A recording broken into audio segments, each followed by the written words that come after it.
ধন্যবাদ।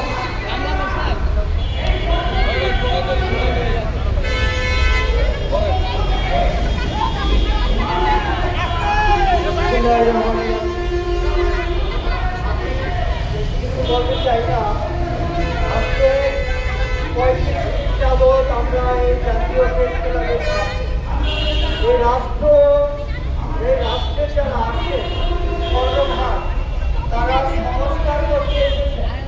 তারা সংস্কার কমিশন করেছে, 11টি কমিশন, সংবিধান সংস্কার এবং আইন সংস্কার, বিভিন্ন দপ্তর সংস্কার করতে এসেছে।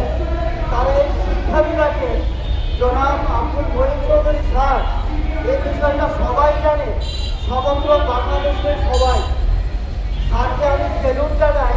স্যার 35 এবং 37-এর যে কমিশনটি গঠন করেছেন, কোন অদৃশ্য শক্তির ভিত্তিতে এই কমিশনটি বাস্তবায়িত হলো না, সেটা আজও আমরা রাষ্ট্রপতি বসে টের পাচ্ছি।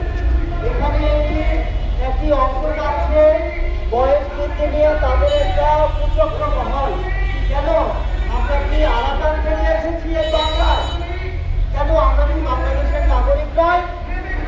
এই রাষ্ট্রের উচিত শিক্ষা সেক্টরকে সঠিকভাবে গবেষণা করে বাংলাদেশের প্রত্যেকটি বিশ্ববিদ্যালয়কে, যেমন জাতীয় বিশ্ববিদ্যালয় একটা সময় শাসনযোগ ছিল এবং আমরা সেই অংশ, যেমন করোনাকালীন মহামারী এবং তৎকালীন করোনাকালীন সময় প্রায় 1.5 বছর সার্কুলার বন্ধ ছিল। এটা আপনারা সবাই জানেন। যারা নীতি নির্ধারণ এবং রাষ্ট্রের প্রতিনিধি, বিশেষ করে শিক্ষা বিভাগের এই গবেষণাটি থাকা উচিত এবং তাদের এই সঠিক গবেষণা আমলে নেওয়া উচিত।